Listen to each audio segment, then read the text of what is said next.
सभी को राम राम। एक दो वीडियो से किसी के बारे में परसेप्शन बनाना राय कायम करना गलत है। पर आज मैं आपको एक और ऑर्डर दिखाता हूँ। और मेरा शुरू से पहली वीडियो से ये स्टैंड पे कट ऑफ डेट और एडवर्टाइज पोस्ट मायने रखती हैं, लेकिन पिछले एक हफ्ते तक कुछ बेवकूफ़ जो ना अनावश्यक कमेंट कर रहे हैं वो हैं तो किसी लायक नहीं। और वो 13 में भी थे और 11 में भी है, पर 11 के ज़्यादा बेहुदे निकल रहे हैं आजकल, क्योंकि ये इसी कुछ आईडी बना कर मतलब कुछ मतलब कोई सतर्कता आदमी का होना चाहिए। ठीक है, कोई बात नहीं भी अगर पसंद आओ तो उसका साधारण तरीके से विरोध किया जा सके या लैंग्वेज बद्दी करके। और मैंने शुरू से कहा भी मैं तो खुद कोर्ट का आलोचक हूँ कि एक जज फैसला कुछ दे रहा है, कुछ दे रहा है, एक अफसर कोई कानूनी कार्रवाई कर रहा है, दूसरा कुछ कर रहा है, या एक सरकार कुछ कर रही है, दूसरी कुछ कर रही है। मैं सिर्फ इस बात पर हूँ और कैंडिडेट के किसी में भी कोई फॉल्ट नहीं, तो मैं फिर ही पर कायम हूँ। ये सब सरकारों का, अफसरशाही का और कुछ हद तक कोर्ट का भी है। अब यो जो फैसला है CWP 13/730, 17/317 भाई, अब इसको ध्यान से सुनना। और ये बेवकूफ़ ज़रूर सुन लियो जो राय कायम करे हैं। और मैंने शुरू से कहा भाई मेरा तो दोनों बराबर हैं, सारे आपस में भाईचारा है भैया। 13-11 का क्या चक्कर है, चलो उस टाइम इनके पास नहीं था। अब कोर्ट जो फैसला करेगी, पहला जो अंतिम कुमारी में कराया वो मान लिया, ईब जो कराया 912 में यो भी मानना पड़ेगा। अगर सुप्रीम कोर्ट अगर कोई फैसला करती है तो वो भी मानना पड़ेगा। ये डिसीजन आया था भाई 11/8/2017 को। इसमें लगभग 20-21 पिटीशन थी। ये सेम वो कट ऑफ का मैटर है और कोई ज़्यादा बड़ा चौड़ा नहीं। इसमें काफ़ी वकील थे, देख सकते हो आप स्क्रीन पर। ये अनुराग गोयल भी था इसमें भाई, और काफ़ी वकील हैं, देख सकते हो, काफ़ी बड़े बड़े नाम हर। अच्छा, ये जयश्री ठाकुर इसमें जज हैं भाई। 21 केस थे, ये सारे इसके आधार पर होंगे। 17/370 मेन केस बना दिया। अब इसमें देखो 4-5 मांग करी थी। पहले तो मांग देख लेते हैं, फिर इनका डिसीजन देख लेते हैं। The petitioner here in are seeking writ in the nature of contrary mandamus और एनी अप्रोप्राइट रिट। भाई इन्हें चाहे परमादेश मान लो, चाहे को कुछ मान लो, इन्हें वो अप्रोप्राइट रिट है या उचित है। ऑर्डर और direction for questioning the impugned advertisement dated 30/7/2016, यानी 30/7/2016 ने जो एडवर्टाइजमेंट लिखी उसकी क्वेश्चनिंग के लिए, उसको रद्द करने के लिए मांग की। इसमें issued in under haste by respondent number 2 prescribing their qualification of pass in teacher eligibility test यानी टेट कंडक्ट। यानी इसमें एडवर्टाइजमेंट में यह शर्त रख दी भी टेट क्लियर होना चाहिए। And fixing the cut off date 28/8/16, और इसमें लास्ट डेट जो है ना कट ऑफ डेट 28/8/16 कर दी, यानी कि 30/7 को तो फार्म निकले और लास्ट डेट कर दी 28/8/16। Without prior conducting the PS, ये पंजाब में PS टेट बोला जाता है, और उससे पहले टेस्ट नहीं लिया भाई एग्जामिनेशन एंड डिक्लेयरिंग इस रिजल्ट, और इसका रिजल्ट भी नहीं आया था उस तक। बीइंग इलीगल, वो इलीगल किया इन्होंने, क्योंकि ये कहें भी इनको पहले टेस्ट लेना चाहिए था एडवर्टाइजमेंट से। आर्बिट्री, भेदभावपूर्ण, डिस्क्रिमिनेटरी, पक्षपातपूर्ण, दोनों बातें सेम है। एंड वायलेशन, और उसकी वायलेशन हुई है 14/16 की कॉन्स्टिट्यूशन ऑफ इंडिया की। एक मांगती आखिरी, दूसरी है इशू एरिट इन नेचर, वो 2-3 बातें ऊपर की सेम है। For questioning the impugned order dated 6/8/2016 vide which the date of conducting PS test has been postpone to 25/9/16। पहले ये 28/8 को होना ना 21/8 को होना था भाई, और फिर इसकी डेट बदल दी 25/9 को। 21/8 को हो जाता तो ये पहले होता, हालांकि रिजल्ट पता नहीं आ भी जाता एक हफ्ते में या नहीं आता, लेकिन 6/8 को एक नोटिफिकेशन निकाल दिया और इसकी डेट चेंज करके जो 21/8 थी 21/8 थी 28/8 से पहले, यानी लास्ट डेट से पहले टेस्ट होना था, लेकिन इस टेस्ट की डेट बदल कर 25/9/16 कर दी। With mala fide intention in unfair unjust, यानी ये जानबूझ के वो किया है, इनके साथ बदनीति से दुर्भावपूर्ण व्यवहार किया है, जानबूझकर कुछ आदमियों को लाभ पहुँचाने के लिए, या अनफेयर है, अनजस्टिस है, इलीगल मैनर है, ये मांग इन्होंने की। तीसरी है वो पहली तो 2-4 लाइन फेर हुए हैं भाई, इन्होंने अप्लाई कर दिया था इस पोस्ट के लिए। The petitioner allow the petitioner to apply online the post of PTT teacher notified by, यानी इन्होंने इजाज़त मांगी भाई इनको इजाज़त दी जाए by refixing the cut off date. भाई 30/7/2016 की जो कट ऑफ डेट है इसको रीफिक्स करो और इसको and after declaration of the result of PS test now reschedule to be 25 ना को वही हो गया। ये चाहते थे भाई इसको जो ना कट ऑफ डेट को आगे बढ़ाओ और टेस्ट होने के बाद के लागू करो। And further to consider the candidate of the petitioner for selection, और जो ये पिटिशनर है इनको तो इसमें सिलेक्शन में भाग लेने दो और अपॉइंटमेंट इनको दी जाए for their subject to having. अगर ये टेस्ट क्लियर कर देते हैं 25/9 वाला तो कुल मिला के बात ये आ गई कि इन्होंने कह दिया भाई इस कट ऑफ डेट को आगे बढ़ाओ और पहले टेस्ट क्लियर करो। नियम यो है पहले टेस्ट क्लियर करना, ये इनका वकील कह रहा है भाई, और कोई नहीं कह रहा। वो बात का बताऊँगा क्या होगा उसमें। और अगला चौथा पॉइंट है to grant any other relief to the petitioner, और कोई भी रिलीफ इन मेरे पिटिशनर को दो to which they may be found entitled by this court in the fact and circumstances और इन दिस इंस्टेंट केस। यानी कोर्ट जो है प्रॉपर राइट मानती उचित मानती हो वो कोई भी रिलीफ मेरे पिटिशनर को दिया जाए। 4 मांग कर दी। अब इसमें काफ़ी चीज़ें चली, इसके सारा तो 20 पेज का फैसला सारा तो मैं भी नहीं बता पाऊँगा, लेकिन मोटा मोटा इन्होंने यह मांग कर दी। इसके बाद इनका वकील बोलता रहा, सरकारी वकील बोलता रहा, उन्होंने अपनी बहस करी। सब करते हैं भाई अपनी तरफ से, और कौन चाहता है कि इसको हरना, अपनी कोशिश सब करा। नौकरी की ज़रूरत सबको है भाई, इन्होंने नहीं भाई किसी आदमी ने जो एक न ज़रूरत से, वो सबका है और सबका भला होना भी चाहिए। मैं किसी के खिलाफ हो भी नहीं हूँ। अब आगे देखते हैं, यहाँ से मैं शुरू करता हूँ। इसी केस में खुद अंतिम कुमारी का हवाला दिया है। इन the case of Antim Kumari व state of Haryana CWP number 346 of 2013 decided on 29/4/2015 a division bench of this court while dealing with this similar issue pertaining to appointment in the state of Haryana formulated 3 questions. वो फैसला है कि भाई 3 question पर बहस हुई थी। पहला ये जो इसके थे स्टेट वाले थे 13 वाले उनका, दूसरा वो सीटेट जो कि नॉट एलिजिबल माने थे, और तीसरा था जिनका JBT ITT diploma cut off date के बाद आया था। वो फैसला ही हो स्क्रीन पर देख सकते हो। और first set of candidate given concession वो चल रहा है यहाँ तक। अब इसमें आगे के एक वह है an affidavit filed by NCT ने एक एफिडेविट फाइल कराया इन the case of Antim Kumari was also noticed wherein, वो भी देखा है इस कोर्ट ने, wherein NCTE specifically stated that the guideline containing in clauses 10 and 11 of the NCTE guideline dated 11/2/2011 are directory in nature। इसका मतलब है वे निर्देशात्मक हैं, आदेशात्मक नहीं हैं। वो सिर्फ निर्देश दिया है कि भी हर साल आपको स्टेट का पेपर लेना है वो, लेकिन डायरेक्टरी इन नेचर यो एफिडेविट दे रखा है भाई 346 में। और आप देख लेना, आपको पता होगा भाई दिया कि नहीं दिया। While noticing the guideline, it was held that education being a subject in the concurrent list, the power to frame appropriate legislation, regulation, rules vests with the appropriate legislature, and the state government is well within its right to prescribe the qualification of eligibility। यानी कि सरकार के पास सारे अधिकार है, वो जो चाहे जो नियम अपना बना सकती है। जो NCT के नियम है वे सिर्फ डायरेक्टरी मोड में हैं। ये कह रहा है कोर्ट भाई, मैं नहीं कह रहा कभी फिर कोई फद्दू आ जा। That candidate applying for the post must necessary qualify the teachers eligibility test of the said state. यानी कि स्टेट मस्ट कर सकता है, ज़रूरी कर सकता है। They would be no illegality in the same, इसमें कोई भी इलीगलिटी यानी कानून का उल्लंघन नहीं है। Merely because a state government has failed to conduct a state in a given year would not amount.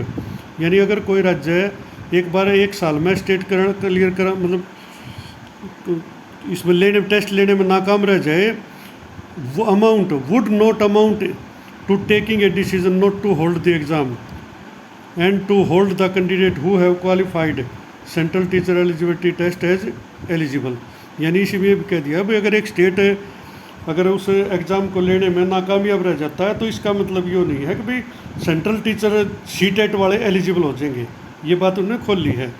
A reading of the said guideline would show that test is to be held every year. ये सारी guideline पढ़ के भाई test अगले आए साल होना चाहिए। But nowhere does it's stipulate that the recruitment process is to be initiated only after the test has been conducted.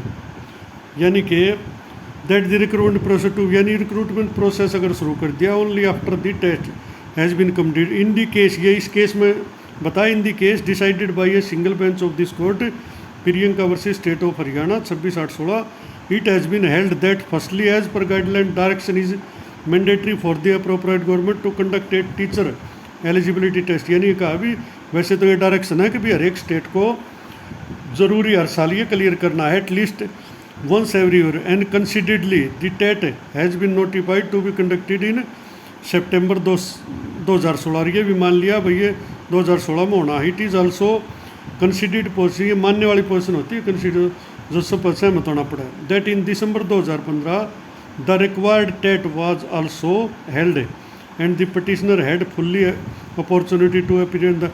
यानी ने कहा भी जो यो टेस्ट था लेना चाहिए था, लेकिन दिसंबर 2015 में भी टेस्ट हुआ था और जो ये पिटिशनर है इनके पास पूरा मौका था ये अपने आप को एलिजिबल सिद्ध करते to test to become eligible. Therefore in the fact of present case no case for interference is made out. यानी इस केस में क्लीन चिट दे दी भाई, इसमें कोई मालाफाइड इंटेंशन नहीं थी, ना कोई इंटरफेयर किया था। Moreover it is now ever provided that TET has to be first held and therefore recruitment is to be made. और इसमें मोर ओवर इसके अतिरिक्त यह भी कहीं नहीं प्रोवाइड किया गया है that TET has to be first held, कि भी टेस्ट ज़रूरी है रिक्रूटमेंट से पहले। इन्होंने ये फाइनल कर दिया इस केस में। बाकी इसके अतिरिक्त it is nowhere provided, ये सिद्ध किया जाता है, प्रोवाइड किया जाता है कि test has to be held first. बाकी ये कोई कानून नहीं भी टेस्ट, ये तो कानून है निर्देशात्मक भी टेस्ट हर साल लेना चाहिए, लेकिन ये कानून नहीं है कि पहले टेस्ट लो और फिर उसके बाद रिक्रूटमेंट निकाल लो। अब इसका फैसला आता है फाइनल, ये देखना। Further as notice in the argument raised by the respondent test have been conducted in the year 2011। ये इन्होंने बताया है भाई, अभी 2011 में होया, 13 में होया, 14 में होया, और 13 में 2 में होया, 14 में होया, 15 में होया। And therefore candidate have already acquired a right to be consider for appointment. और इन टेस्ट के आधार पर अपॉइंटमेंट लेने के लिए बहुत से कैंडिडेट जो है एलिजिबल हो चुके थे। The argument raised that the TET has been postponed with mala fide intention would not be sustainable. यानी वह स्वीकार योग्य नहीं है, टिकाऊ नहीं है। हम नहीं मान सकते भाई कोई मालाफाइड इंटेंशन थी। Merely because the test stand postponed would not a justifiable reason to raise such an argument. ये कोई बहस का विषय नहीं है, ना ही कोई आर्गूमेंट मानी जाएगी। The plea of mala fide has to be provided. अगर आप कोई आरोप लगा रहे हो ना मालाफाइड का, तो वो पॉजिटिव एविडेंस के साथ सिद्ध करना पड़ेगा। नोट मियर केवल आरोप लगाने से काम नहीं चलेगा। As has been done in the instant के, और इस केस में यही लगाया गया है, लेकिन आपके पास कोई सबूत नहीं है। In the case in hand the petitioner have not been able to establish that postponement has taken place to benefit only a few chosen ones. यानी कि कुछ चुने हुए आदमियों को लाभ देने के लिए ये ऐसा किया गया या सस्टेनेबल नहीं, या कोर्ट इस बात को नहीं मानती, क्योंकि there are more than 4500 candidate available. 4500 आदमी उस टाइम तक इस पोस्ट के लिए अप्लाई कर चुके। दर पोस्ट थी 2005 which have already clear the test. उन्होंने 4500 आदमी क्लियर करे बैठे थे against 2005 post advertise who now have a vested right to be consider for appointment. जिनके पास अब अधिकार है कि वो इसको अपॉइंटमेंट के लिए एलिजिबल हैं। The petitioner could have a reason to raise an issue for not being considered that they had the necessary eligibility as per the cut-off date. However, this eligibility is lacking.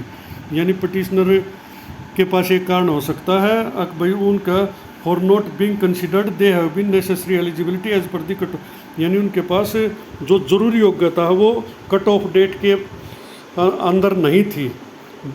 However this eligibility is lacking, यानी उनके पास वो eligibility होनी चाहिए, लेकिन इस eligibility की कमी थी उनके अंदर। This judgment as relied upon the learned counsel for the petitioner. और यानी जो जजमेंट था लर्न काउंसिल का for the petitioner are distinguishable. Since distinguishable होता है भाई अलग दिखाऊ, साफ साफ दिखता है। Since in those cases post had been advertise without conducting the PS TET. The PS TET was conducted for the first time in 3/7/2012 and result was declared on 13/7। ये उन्होंने वो उदाहरण दिया कि भाई आपकी बात ये नहीं मान सकते हम, अब वाला टेस्ट आगे भेज दिया, लेकिन इससे पहले 4-5 स्टेट हो चुके हैं और आपके कैंडिडेट के पास पूरा मौका था उनको क्लियर करने का। आप ये दावा नहीं कर सकते कि वो इन्हें पोस्टपोन कर दिया या नहीं लिया तो आपका दावा बन गया। Situation that the advertisement dated 7/5/2015 came to be challenge which is not the situation herein since PST। एक और उदाहरण दिया था, वो केस का मैं बाद में बताऊँगा। ये केस भी हुआ था, इसमें इजाज़त दी थी, इसमें कट ऑफ डेट के बाद इजाज़त दी थी, वो दूसरी वीडियो में बताऊँगा। सिंस PS स्टेट वो हैज़ बिन कंडक्टेड 2011, 13, 14 उन्होंने कह दिया अब भाई 4-5 बार टेस्ट हो चुका है, अब ये बात आपकी नहीं मानी जाएगी। Which certificate are valid for a 70 और जिनका 7 साल के लिए 11 में होया तो 18 तक वैलिड रहा। Looking at from another angle, एक दूसरे एंगल से भी देखा फॉर कोर्ट ने। The petitioner who have not been able to establish modified would have to establish infringement their fundamental right approach to the high court. यानी infringement होता है उल्लंघन अतिक्रमण, वो दूसरों के रास्ते में वो जो आरोप लगा रहे हैं अगर भाई हमारे फंडामेंटल राइट का उल्लंघन हो गया, वो गलत है।